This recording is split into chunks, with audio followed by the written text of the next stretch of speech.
Setiap siswa punya karakteristik tersendiri. Tidak ada siswa yang persis sama, walaupun mereka adalah kembar identik sekalipun. Bagaimana cara merancang pembelajaran yang sesuai dengan karakteristik siswa dan juga sesuai dengan kebutuhan mereka? Simak video berikut ini.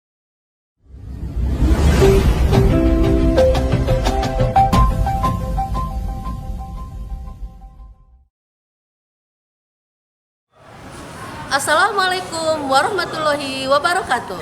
Saya Nurmala Hasibuan, guru di SMA Negeri 2 Padang Sidimpuan, Provinsi Sumatera Utara. Sebelumnya, saya tidak mementingkan arti keberagaman pada siswa.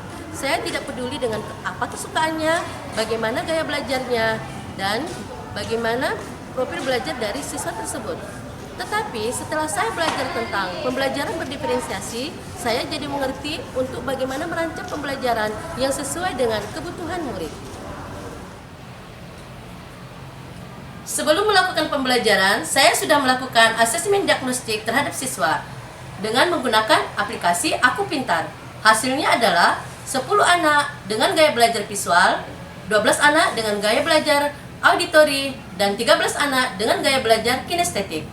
Seperti biasa, sebelum melakukan pembelajaran, saya memberikan salam kepada siswa, menanyakan kabar, berdoa sebelum pembelajaran, memberikan pertanyaan pemantik sesudah saya mengabsen siswa, dan kemudian menyampaikan tujuan pembelajaran, dan yang terakhir adalah melakukan kesepakatan kelas.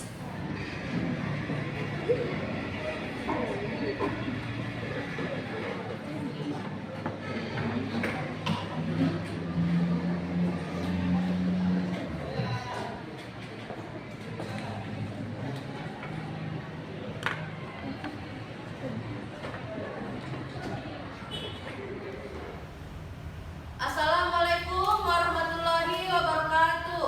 Waalaikumsalam warahmatullahi wabarakatuh. Bagaimana kabarnya hari ini, Nak? Baik, Ibu.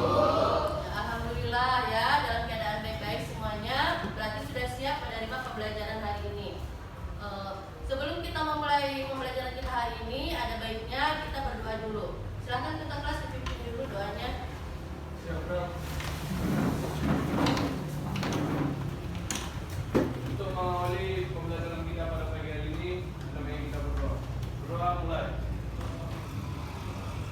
Ada yang tidak hadir hari ini, Nak? Ada. Tidak ya, semuanya hadir. Jadi sebelum kita memulai pembelajaran, Ibu mau mengajukan satu pertanyaan dulu ya. Kita sudah masuk ke pokok bahasan tentang jaringan pada tumbuhan. Ya, jadi kalian sudah mengetahui sebenarnya apa saja yang menjadi jaringan pada tumbuhan. Nah, sekarang Ibu mau bertanya dulu. Tahu apa itu mencangkok, Nak? Tahu ya? Nah, tumbuhan yang bisa dicangkok itu apakah dia tumbuhan dikotil atau monokotil? Dikotil ya. Kenapa ada tumbuhan dikotil yang bisa dicangkok? Ya, kenapa? Karena pada tumbuhan dikotil terdapat jaringan pengangkut silinder floem yang tersusun secara melipat, yang diantaranya terdapat kambium, sehingga ketika kita mencangkok akan diambil dari bagian epidermis sampai ke kambium.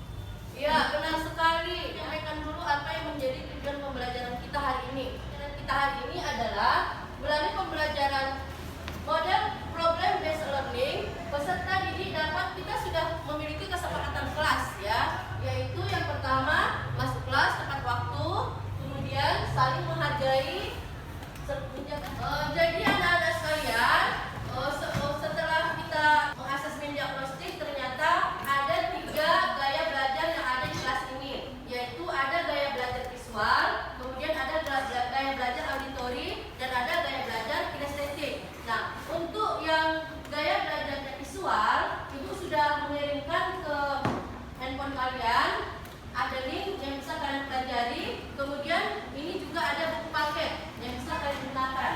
Nah, ini silahkan dibagi buku paketnya, dan kemudian lihat link berupa artikel yang sudah dibagikan kepada kalian.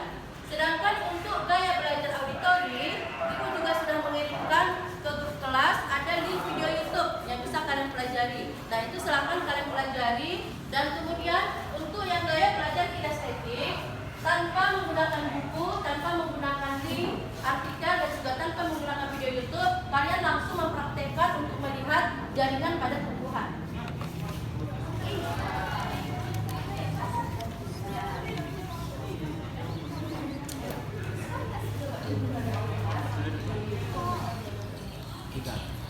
Untuk melihat struktur anatomi pada batang, ini bisa kalian membuat preparasinya dulu. Kalian potong, ya, misalnya untuk batang ini adalah bagian batang dari tanaman.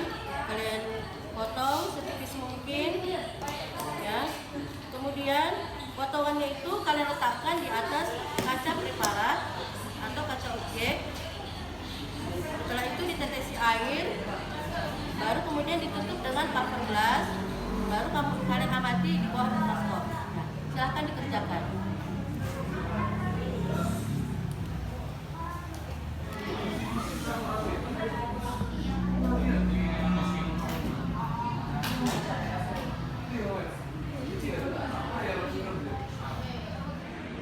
Untuk mengembalikan fokus, sekarang kita praktekkan dulu teknik stop ya Nak ya. Sekarang dengarkan instruksi Ibu. Silahkan pejamkan mata, kaki ke lantai, turunkan semua kaki datar ke lantai, bahunya ditegakkan. Kemudian hirup napas dalam-dalam dari. Kami dari kelompok visual ingin mempresentasikan hasil diskusi kami yang akan dijelaskan oleh ahli tahanan.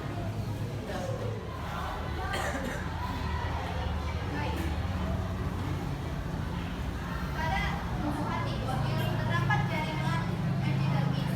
Jaringan epidermis adalah lapisan jaringan. Kami dari kelompok auditori akan menampilkan hasil presentasi kami yang akan dijelaskan oleh teman kami, Dina.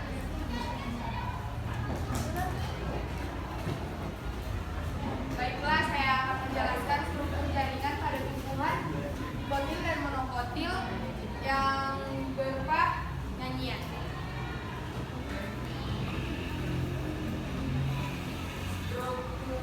Kami dari kelompok kinestetik ingin mempresentasikan hasil diskusi kelompok kami yang dijelaskan oleh Raisa.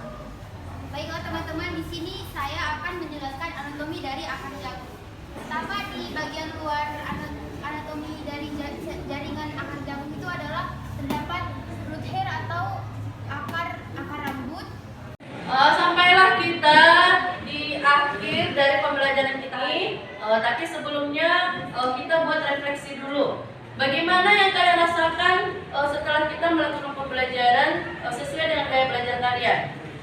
Bagaimana Nak? Senang? Lebih mudah dipahami?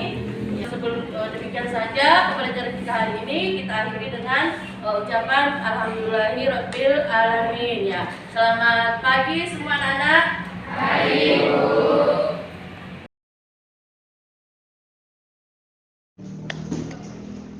Selamat pagi, saya Elizabeth Syagian dari kelas 11 MIA 1 akan menjelaskan secara ringkas jaringan yang ada pada tumbuhan. Tumbuhan terbagi menjadi 3, akar, batang, dan daun. Assalamualaikum warahmatullahi wabarakatuh. Perkenalkan, nama saya Al-Mumtahana Nasution dari kelas 11 MIA 1. Di sini saya akan menjelaskan secara singkat jaringan pada tumbuhan.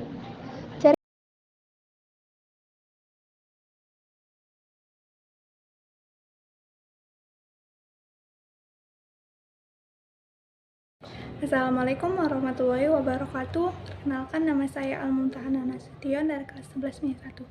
Di sini saya akan menjelaskan secara ringkas jaringan yang terdapat pada akar, batang, dan daun pada tumbuhan.